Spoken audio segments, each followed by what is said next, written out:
Thank you. I'd like to start by thanking the Equalize program, and in particular, my mentor, Julie Charrington, for all of their incredible support as we prepare to launch Allergy Therapeutics. We are a gene therapy company with a personalized medicine approach to preventing and treating neurodegenerative diseases. Allergy is led by a unique team with complementary expertise. I am a prion biologist with 10 years of experience in neurodegenerative disease research. My co-founder, Dr. Stephen Olson, is a medicinal chemist with 18 years of industry experience, including time at Merck and Amgen. We began working together in 2014 in Nobel laureate Dr. Stanley Prusner's lab, where Steve led a drug discovery program for small molecule inhibitors of protein misfolding. As the lead neuropharmacologist, I worked closely with Steve on assay development, which resulted in several co-authored manuscripts, some of which I will discuss today. Importantly, our strong working relationship allows us to synergize well, bringing a molecular perspective to protein misfolding disorders. This unusual combination of expertise, particularly for a gene editing company, gives us an advantage. Today, I will discuss our initial studies supporting our therapeutic strategy targeting the protein alpha-synuclein in multiple system atrophy. I will also focus on our first clinical indication, genetic prion disease, which is a subset of prion diseases caused by one of the known 40 pathogenic mutations. However, our long-term strategy is to expand our platform beyond these initial diseases, developing successful clinical interventions for the more than 8 million Americans suffering from a neurodegenerative disease, some of which I have listed here. It is also important to recognize that for the vast majority of patients, the only treatments available are for symptom relief. Our approach offers the first opportunity to directly interfere with the underlying cause of disease for all protein misfolding disorders. At the crux of the problem, neurodegenerative diseases are ultimately the result of a chemical chain reaction leading to negative biological consequences. In these diseases, a normal protein, shown here as a circle, misfolds into different shapes, which self-template and cause disease. While I think of these shapes as strains, Steve calls these conformations. Using the protein alpha-synuclein as an example, when our normal protein adopts one shape or conformation, patients develop Parkinson's disease. However, when alpha-synuclein misfolds into a different strain, patients develop multiple system atrophy. At Allergy Therapeutics, we are expanding the use of gene therapy beyond simply correcting disease-causing mutations. We are innovating the application of gene editing to insert protective mutations that interfere with this protein misfolding process. Our strategy will also enable us to maintain normal protein function, setting us apart from our competition. In 2014, Steve and I were working on investigating alpha-synuclein misfolding and multiple system atrophy in an effort to develop a small molecule therapeutic. Using cell models that I built to study protein misfolding, we found that multiple system atrophy samples can induce alpha-synuclein misfolding when we use wild-type protein. However, the presence of a protective mutation completely prevents alpha-synuclein misfolding. We then tested the same effect of this mutation in our transgenic mouse models and found that mice expressing wild-type alpha-synuclein get sick and die, whereas the mice expressing the protective mutation prevents disease onset. These findings are important for two reasons. First, they demonstrate our ability to use our cell models to identify protective mutations that block protein misfolding. Second, they show that our cellular assays are predictive of the in vivo biology we are focused on treating in human patients. To identify protective mutations, Steve and I combine our chemistry and biology backgrounds. We look at the structure or strain that a protein misfolds into from a molecular perspective. As an example, we will start with the misfolded structure of alpha-synuclein in patients with multiple system atrophy and identify key structural areas, such as the salt bridge between residues 46 and 80.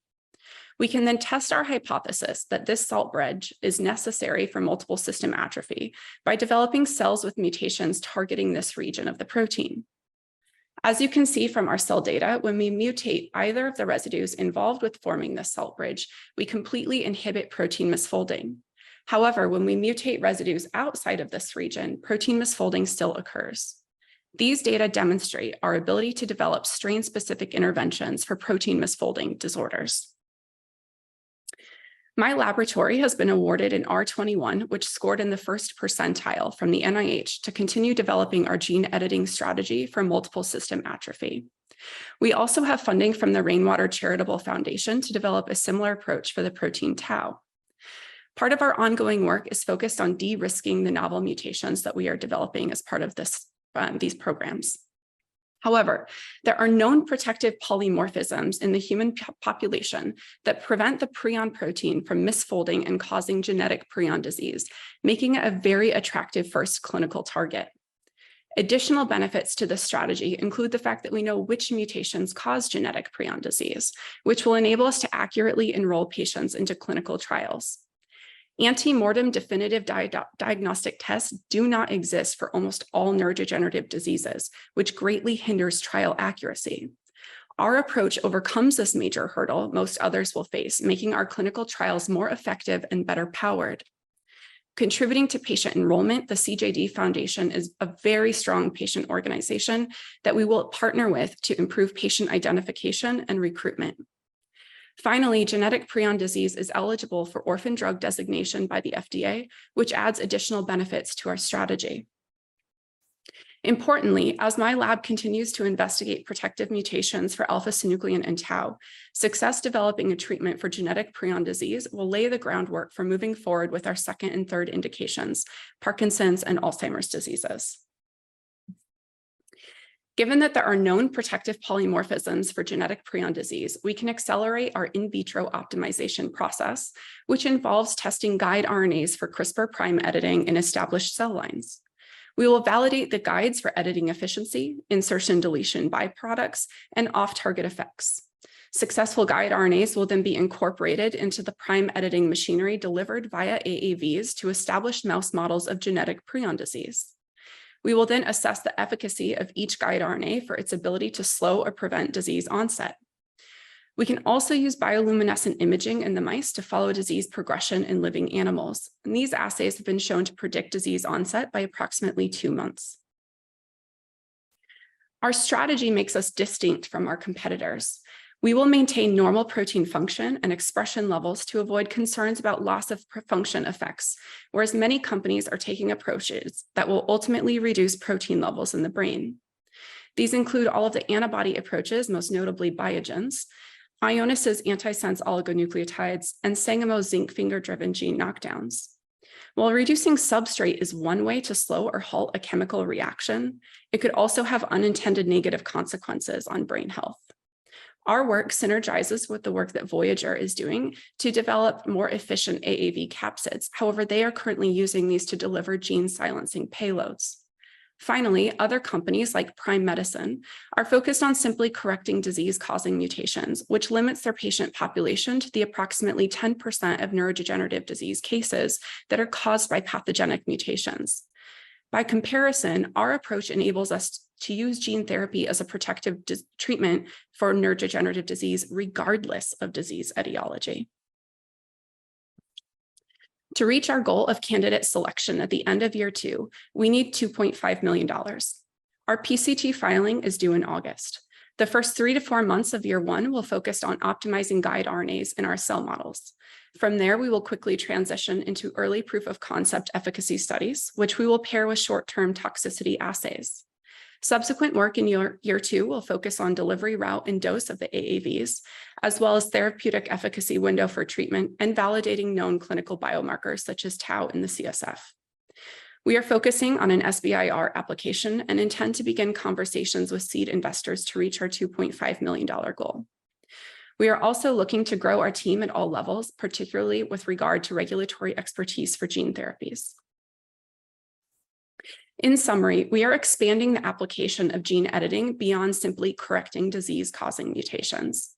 The unique foundational pairing of biology and chemistry in our leadership and strategy truly strengthens our company. The deliberate and prudent selection of our lead indication de-risks our clinical trials, and the available model systems will accelerate our timeline for candidate selection. Establishing proof of concept in genetic prion disease will rapidly enable expansion of our therapeutic platform to target all protein misfolding diseases. As a result, Allergy Therapeutics is positioned to break through the existing challenges that exist to treating neurodegenerative disorders. I'd like to thank you for your time, and if there are questions that I'm unable to answer today, please feel free to reach me at amanda@allergytherapeutics.com.